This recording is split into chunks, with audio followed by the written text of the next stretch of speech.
We really learned our society structures and ways of living off of the land based off of what we observed in nature. And for anybody who believes our traditional ways of knowing are gone, they just need to take a trip up to these areas here, to our Mistakis, to our Sauki, our prairies, Nitamo hills. This is where all of our ways of knowing and existence have came from. We do have the answers. We have the answers right here. We have the answers by Piikani, for Piikani, right at home. As we go forward, it's important for us to always keep those wild places available for our members to reconnect with who we are as people, as humans. Since time immemorial, these were the homelands of the Amskapi'Piikani, the Blackfoot Confederacy. The Confederacy consists of 4 bands: Kainai, Blood, Amskapi'Piikani, Blackfoot, and Piikani, Pagan, who currently reside in Canada, and the 4th, Amskapi'Piikani, Blackfeet, who live in the United States. These 4 bands are also known as the real people, Nitsitapi.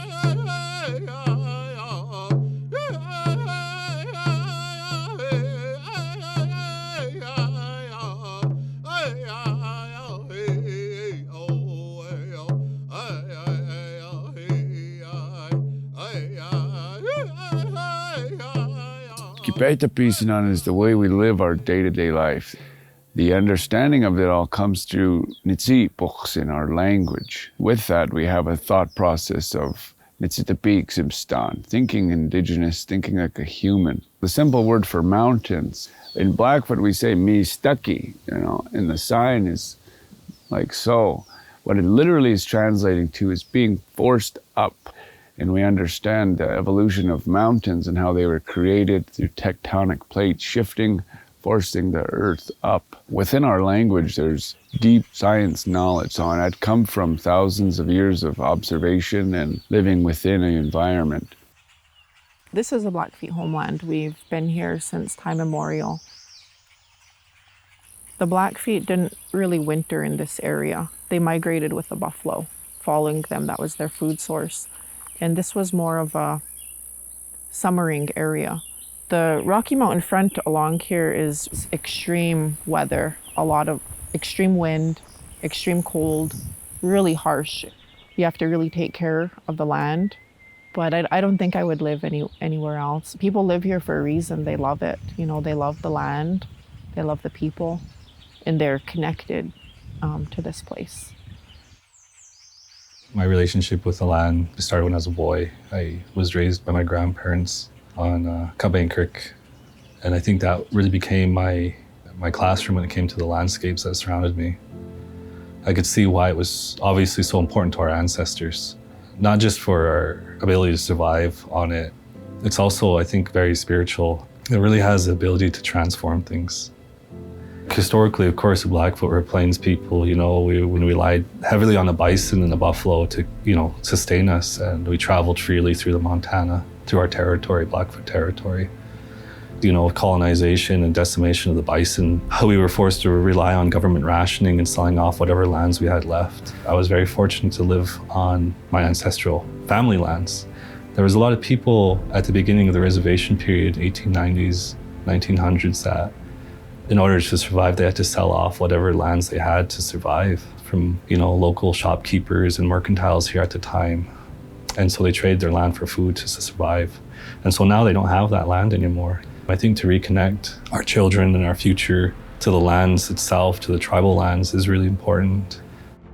From my view, there's been a pretty solid division between the haves and the have-nots. Maybe they don't have the opportunity or the ability or a good running car or the gas money to get out on the land, and we just want to be able to provide a means for people to reacculturate with their DNA, with the last 10,000 years that's flowing through their body, with their ancestral memory. There's all these really valuable skills that go along with that connection to the land. They're survival skills, but I don't know, to me, they're victory skills. And what if our food supply chains are cut? Are our people gonna be able to provide for themselves still? We as Indigenous people, as the first people of this nation, we have these tools, we have these skills. It's like counting coup back on the last 3 or 4 generations of having it pushed away from our day-to-day life. Amskapi'Piikani Lodge Health Institute is a community-driven organization that integrates traditional lifeways to create resiliency for the people and biosystems of the Blackfeet Nation. Making a big push right now to create a all-seasons program that provides a format or a platform for folks in the communities, our 8-9 communities that we have within the Blackfeet Nation, to get out on the land and to incorporate, picking berries and incorporate some of our Napi stories and our older ways, some songs. It's just so that we're continually building and sharing with our youth and our young adults and helping them with their identity so that they don't have to absorb the identity of a different culture. I think that's the best thing you can do, is get them out there, get them saying, hey, this is your land, this is what you belong, we got to take care of it. Whether you're hunting or hiking or you're just learning more about the plants and animals, that itself will start a lifelong journey and love and understanding that will bring culture, language, and history all in one place. Badger to Medicine. The name comes from translations of our area. Badger Creek, Misinski, Sisachta, was our traditional name for that river. And To Medicine, Natukyulkan, or Natukyulkasi, came from an encampment of 2 medicine lodges that were pitched on that river. Since the beginning of time, that area has been prominent within our people. And it's not that Badger to Medicine is the only sacred site within our territory. It's the last sacred site. A lot of our areas have been taken from us, but to us, it's our Holy Land. It is our Vatican. It holds the resources that maintain all the values of Blackfoot culture. Badger to Medicine is a grocery store for hunting and gathering food sources. It also can be a medical center, healing the spirit, uktak, and healing wounds of post-traumatic stress, things like that, and maintaining our identity as Blackfoot people. We can never say that we own land, and that's something in Blackfoot that doesn't exist. Our origin stories come from this area. So because of that, it's more proper to say that I'm from this area, I'm part of this area, and then therefore this area is part of me. Protecting that area is protecting our body. It's if Chief Mountain is the head, then Badger to Medicine is our heart. The Badger to Medicine is currently under the U.S. Forest Service jurisdiction. This area, as well as part of what is now known as Glacier National Park, collectively makes up what is often called the Ceded Strip.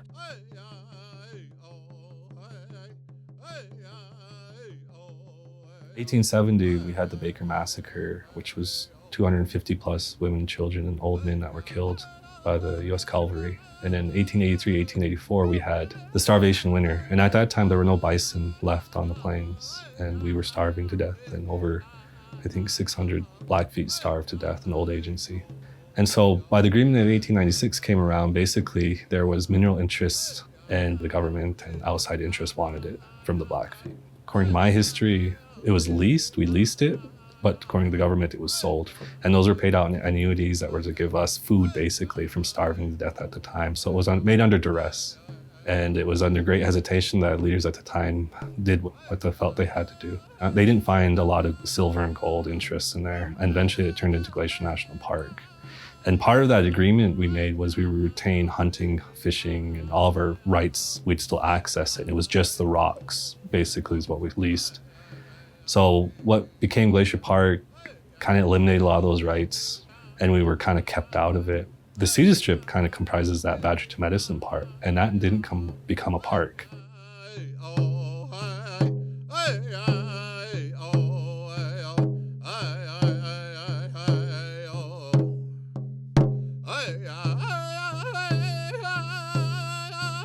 Our elders at the time and people interested at the time fought those oil leases. They felt that it was too pure, it was too culturally significant, and it was too special to drill for oil.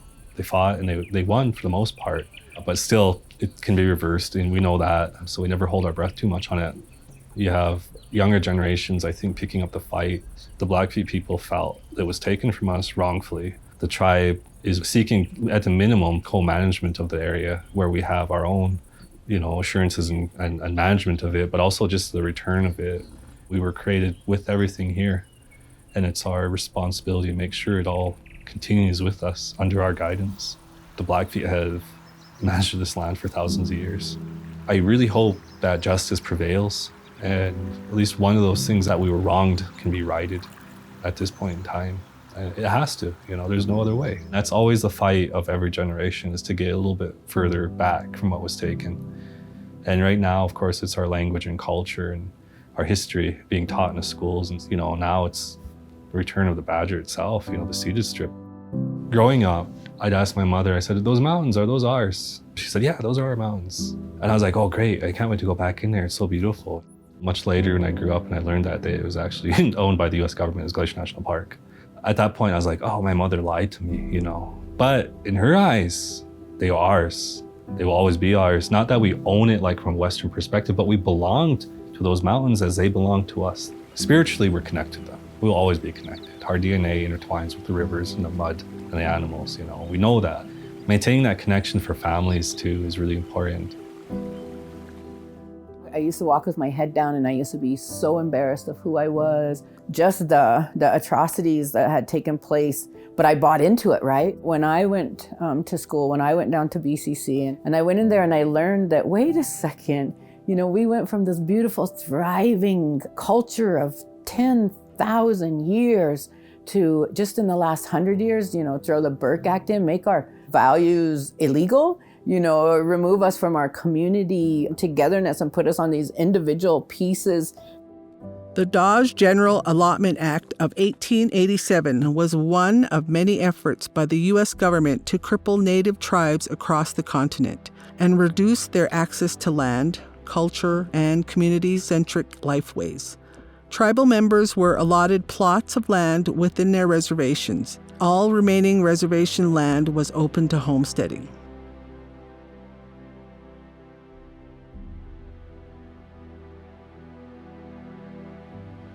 All the things that have happened to our people, like the boarding schools, where children were robbed from their families and taken, the allotment put on a little piece of land with no water, killing off the women and the babies and the old men. And to witness that, that's part of you.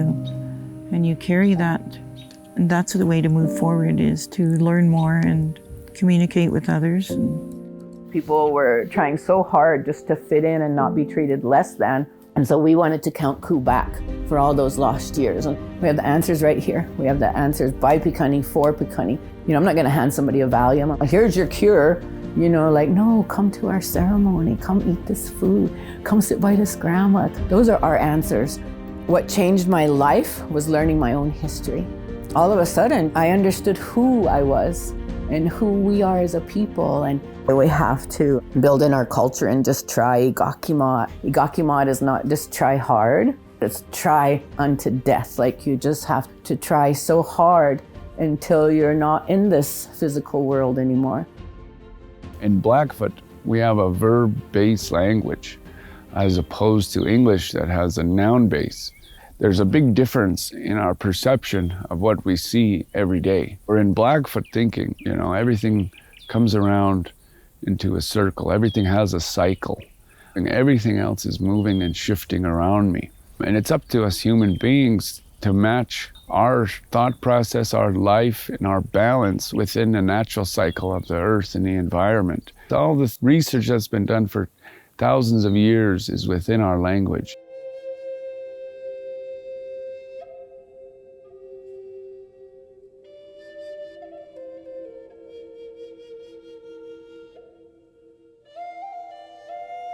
About 20 years ago, the Blackfeet language was threatened, as there were no young speakers remaining. Today, due to the efforts from within the community, a new generation is carrying it on, and there are over 100 new language learners.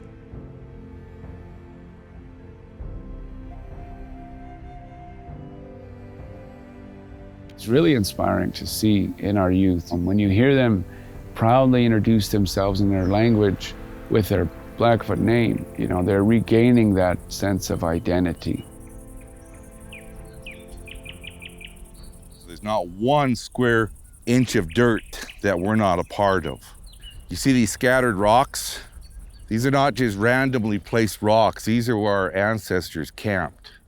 So this is a teepee ring right here. And so our people were created here. We've always lived here. And these are our ancestors. They knew how to live within the resource. They knew how to live in balance with the animals and the grass, the bison, the elk, the moose. We're not here in the same form that our ancestors were here.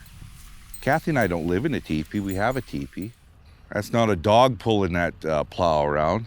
And we're using solar power energy and computerized pivot systems to grow winter feed. We're still tied to the land, we still survive. And that is our greatest attribute, is we're still here. During the reservation era, the allotment era, the federal government tried to make farmers and ranchers out of the native people. There were quite a few that were very successful. It was taking care of animals, and they already knew how to take care of animals. It comes down to love and respect. You know, today that's our largest economy on the reservation, is cattle ranching. The federal government wanted us to fail, but we were successful. As a people, we were successful at it, and we still are. We're not just in Blackfeet country, but Indian country all over. Being Blackfeet, being Amskapi'Piikani, a lot of our stories, our teachings, our Napi stories, there's the value of conserving. You only take what you need. You make sure that you leave more for future generations. You don't want to run into a situation where your impact on the land is a negative one. You want to keep it positive.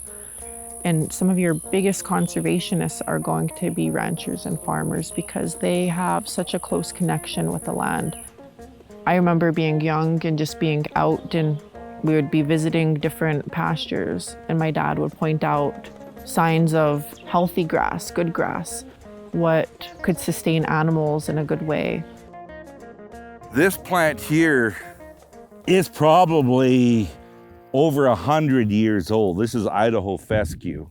I wish people would view it the same way they view trees. It's a long-lived organism. It has a spirit. And if we take too much of the growth and don't leave any for the plant, if they can't store any energy to survive during droughts or winters, or the worst thing you can do to native grass is to overgraze it. One thing I really want to give credit to is the USDA Natural Resource Conservation Service. They're helping producers make these long-term plans so that we can stay in business in a changing environment.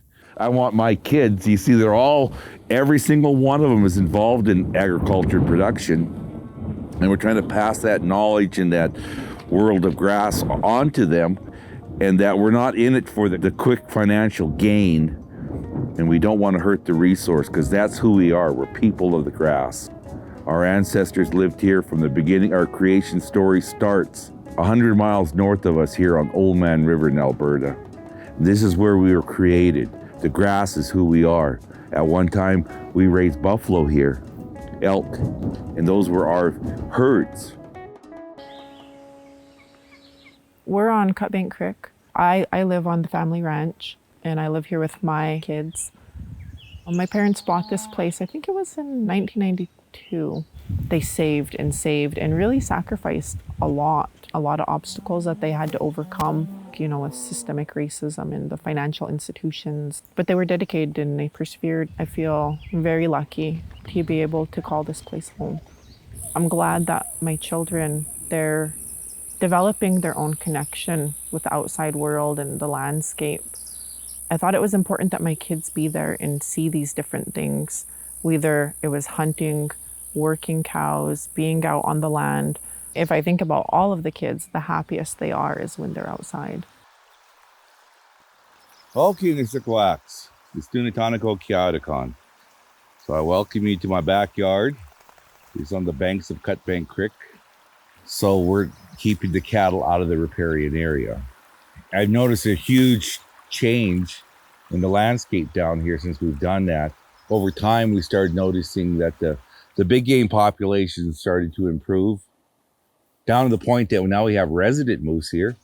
After about a decade of keeping the cattle out all the time, I started noticing that the bug life, the aquatic bug life was improving. And we're also noticing not just rainbows and brook trout, but also wild cutthroats coming back. Lots of berry trees and lots of things for bears to eat too. I'm only going to be here for a few years. The river will be here forever. And I want to leave it in a better condition than when I found it. In Blackfeet culture, the grizzly bear is very respected. The bear was looked at as our brother, a very close relative in all of the animal family. And that was one of the reasons why we did not hunt and eat the bear. But historically, if a bear came into camp, the bear was killed. There was zero tolerance for that really aggressive behavior towards humans back then. They're very, very smart, and once they learn something, they'll repeat it. You have to have that balance. In the 20th century, as white settlement expanded, the grizzly bear came under the threat of extinction due to habitat loss and overhunting. In 1975, grizzly bears were listed as threatened under the Endangered Species Act.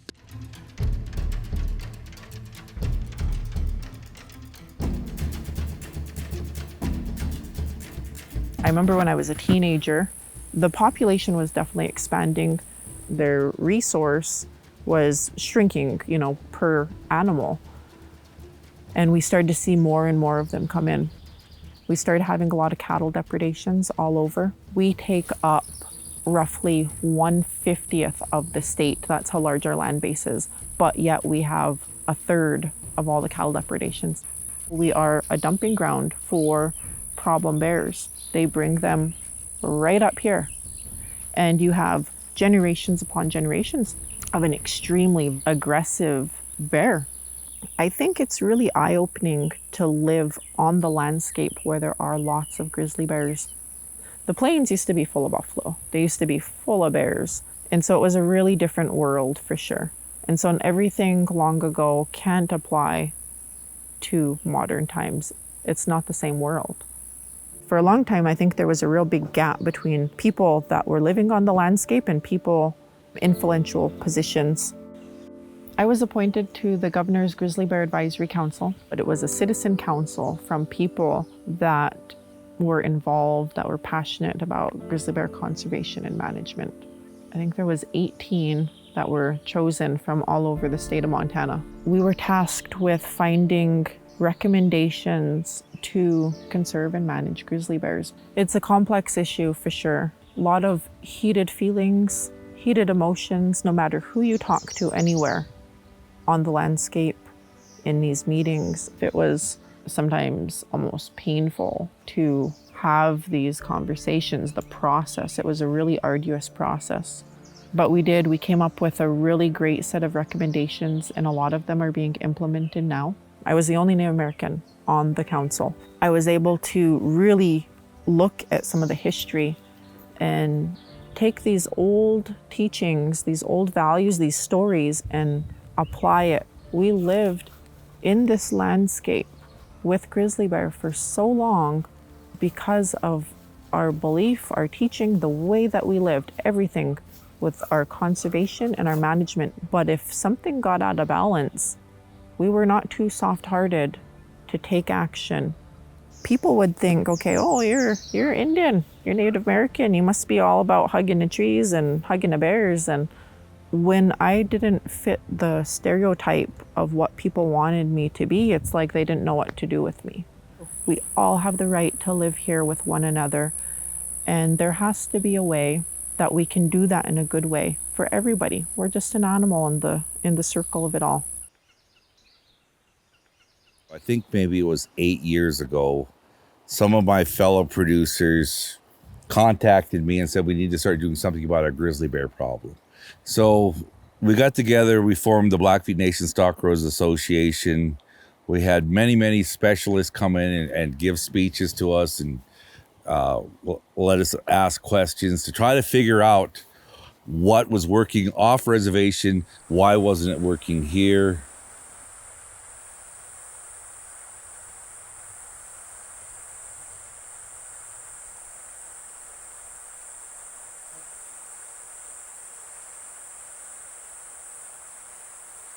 We've had a lethal agent, Glenn Hall, tribal member.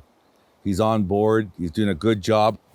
5% of the bears cause 95% of the kills. By removing those bears, he's creating a safer environment for ranchers and bears. And then we also hired another guy, his name is Diamond Running Crane. He's out there building electric fences, protecting baby livestock or other livestock interests. I have to be the face between the advocacy for non-lethal and lethal control of wildlife, because our agents, they're not getting a whole bunch of money. And I don't want them to catch a lot of grief from the public.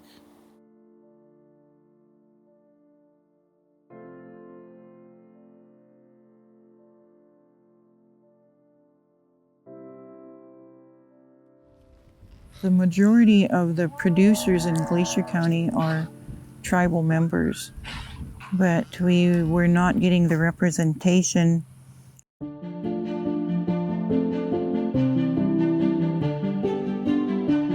They needed somebody who was a native and somebody who was a woman because there was no representation there. Having your voice represented by somebody who's from your own people, they're going to take that extra step to try to do what they can.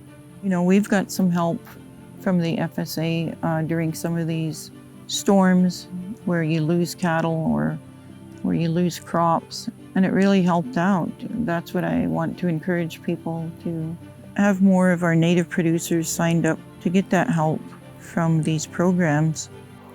62% of our producers, tribal producers, do not enroll in Farm Service Agency programs.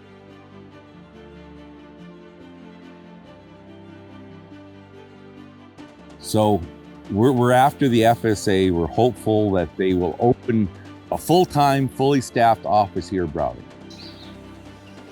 People that are on the ground that are living with these different issues, they have a unique perspective that is not always seen or heard.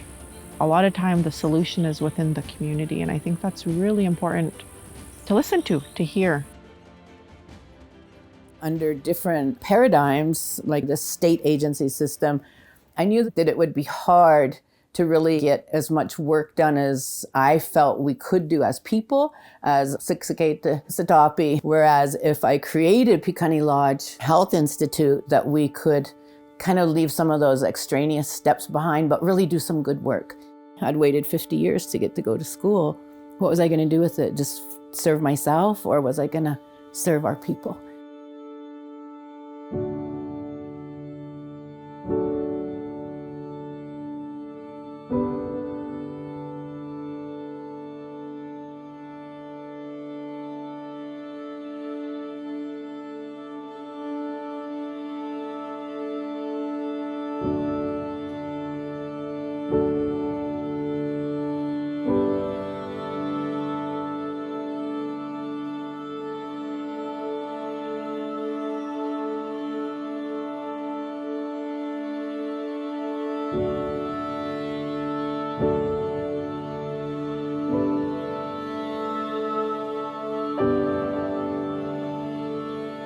In most ways, I feel like Creator leads all this work. He connected these dots for me. So he started at the metabolic level and brought it all the way out to the community system. Everything was interconnected, knowing that none of these things really mean anything if you can't provide those most basic essentials. You can't work on regenerative grazing if you don't assist producers with more profitability, because they're struggling to keep their land, they're struggling to make the tiniest amount of profit. And in order to have positive impact, on addiction, then we had to look at why do we have such high rates of addiction, and so then looking back into, what were the pressures on us generationally? Why were we trained to use this as a way of coping as opposed to getting out on the land? If we can combine the community's needs with proposals and programs along with creating jobs, then it's like a win-win-win-win-win-win-win situation. And always underneath is this self-reliance. Through these things, I got to begin collaborating with some of the most wonderful hardworking people in our community. You know, they move my heart, they move my spirit. The Blackfeet Agricultural Resource Management Plan, ARMP, is a community-driven roadmap for achieving holistic agricultural resource management that utilizes Blackfeet ways of knowing and being to take into account relationships between land, water, air, and the Piikani people.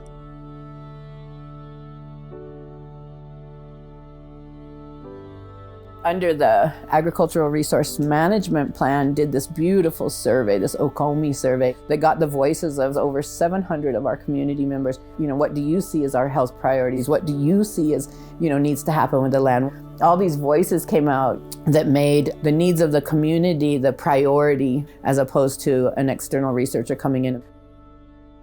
I spent 7 years at the university watching all of this external work going on within Native populations. No matter how well-intentioned they were, all of these careers were being built external to here. One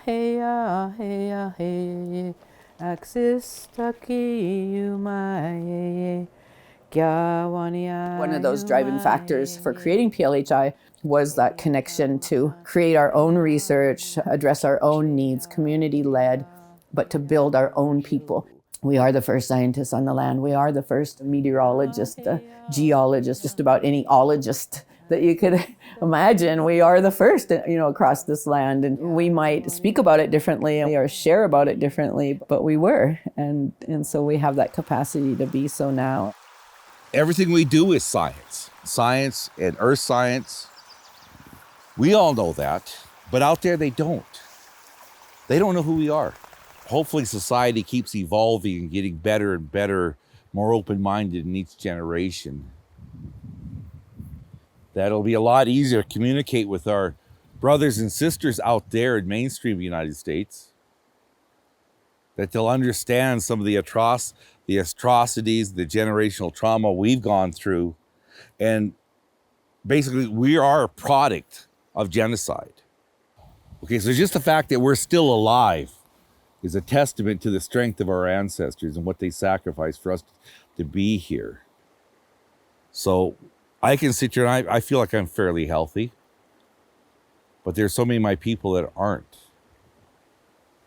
that are still struggling to find that forgiveness in their hearts and their healing for why they are where they sit.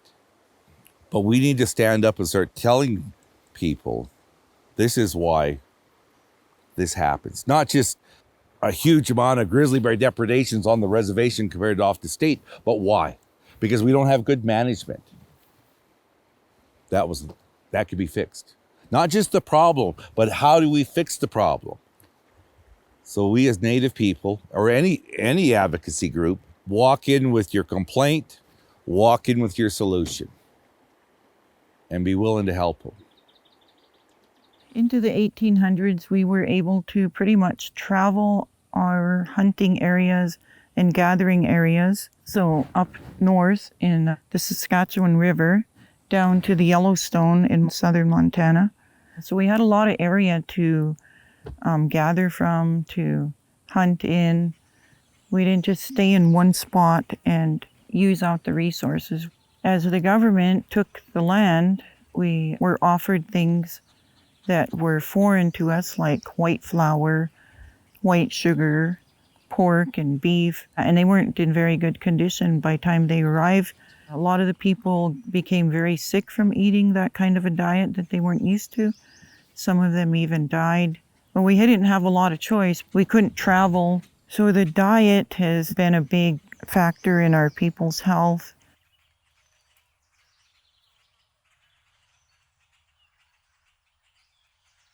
The reason I started the orchard was Sabbath berries were getting hard to accumulate enough of them for our ceremonies, for our family. We had to compete out there with the grizzly bear and the black bear, other berry pickers, and having access to the berry sites. It is very high in vitamins, and this is the kind of food our people ate, along with buffalo, other wild meat, and plants. That's my hope, is that we can provide a healthier food for our people here. Maybe more people can do this.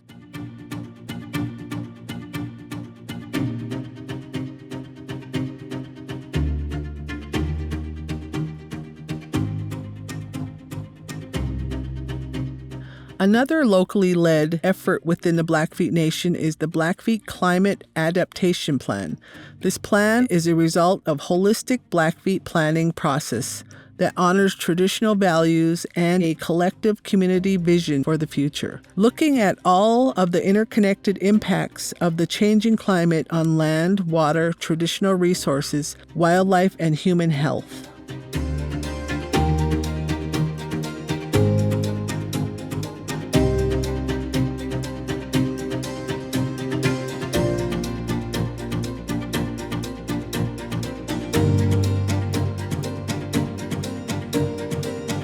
Kim Paul was one of the primary writers for the plan, and along with Gerald Wagner, led the Climate Warriors, who were Piikani interns involved in the adaptation planning process.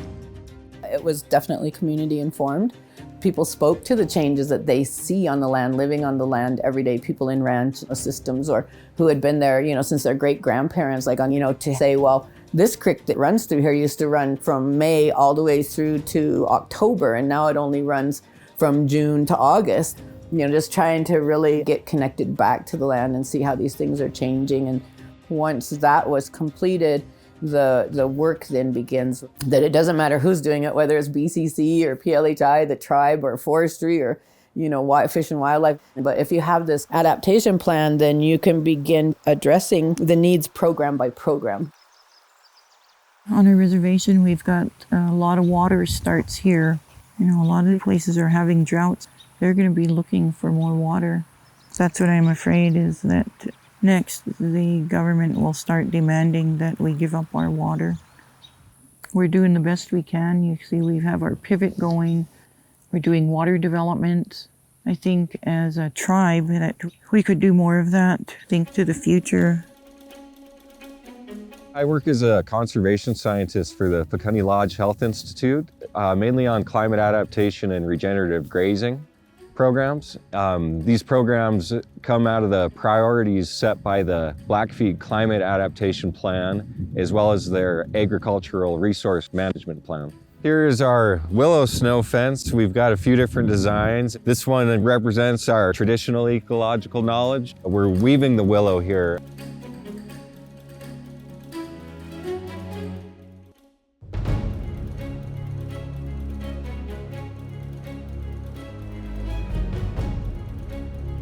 So we're in a very windy part of the state, so these are going to cause snowdrifts to build in front of and behind them. So the moisture that it traps is going to sit and infiltrate into the soil.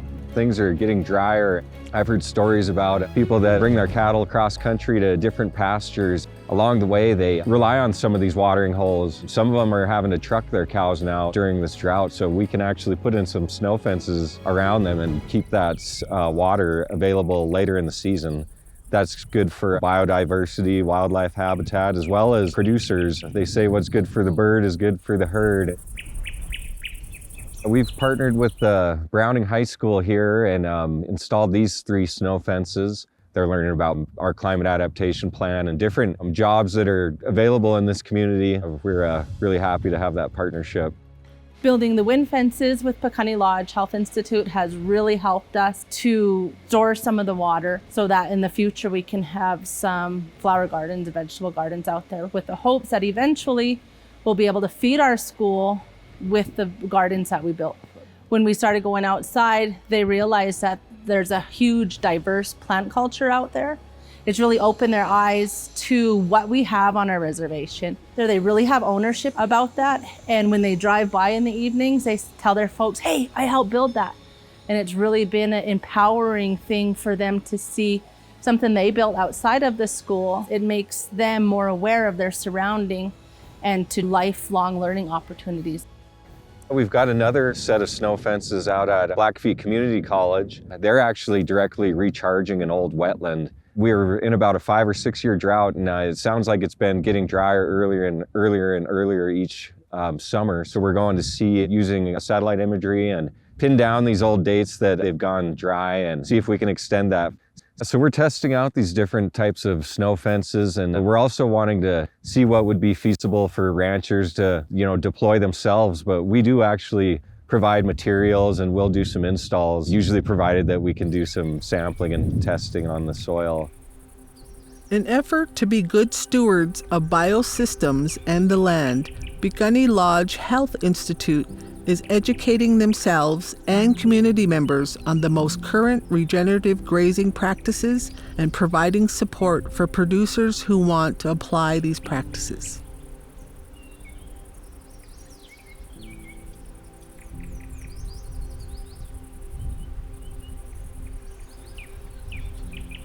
I work with the regenerative grazing program, or rotational grazing, it's also known as. Some pastures are seeing 500-600% increase in forage, improving soil health, wildlife habitat, health of your animals. It's kind of a win-win-win, and people are starting to see that more and more.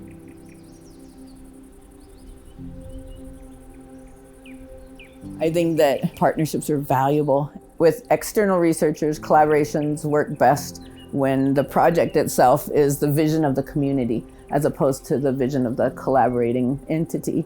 If we're not a full-on partner, then there really isn't equity in that project. I think it's good to find common ground. Respect the land that you're on and the people you're working with. Also respect the process too. Within some funding mechanisms that don't maybe value Indigenous methodology, we want evidence-based. If they want to get money into Indian country to really make a difference, I think sometimes the application process has to adjust to the ethnicity, to the isolation, to the community where things really look a lot differently. I think one thing that in my own experience in life as a Native person is, the savior complex that we're gonna come save you. That doesn't work. It always has to come from the people or from the land or the grassroots, because they will make sure that it stays for the long haul after, NGOs or whoever outside entities leave. But when that happens, it's a beautiful thing. I think it's a good thing. We just have these great partners that just want to be a part of something good, and have the passion and the heart and the science behind them to really be valuable partners to us. We can help each other with doing good things across the state, across the nation, across the globe. And, it's like braiding sweetgrass, right? You've got this traditional way, you've got this Western science, and then you have the people in the middle. And it just makes it so much stronger. As long as work is done in a good and respectful way. One thing that our people have been great at is adapting, going from mountains to prairies and back and forth. It's not out of our limitations to adapt to this modern society, but maintaining our integrity of who we are, keeping the morals and the values that's been passed on for thousands of years. We've had a dark history with what happened through assimilation, things like that was very disruptive, but at the same time, it showed the resilience of our people to hold on to what they felt was important. Being respectful to the earth, being respectful to one another, being respectful to yourself and true to yourself. Those are all Blackfoot values that we teach. It's all very deeply connected within our environment.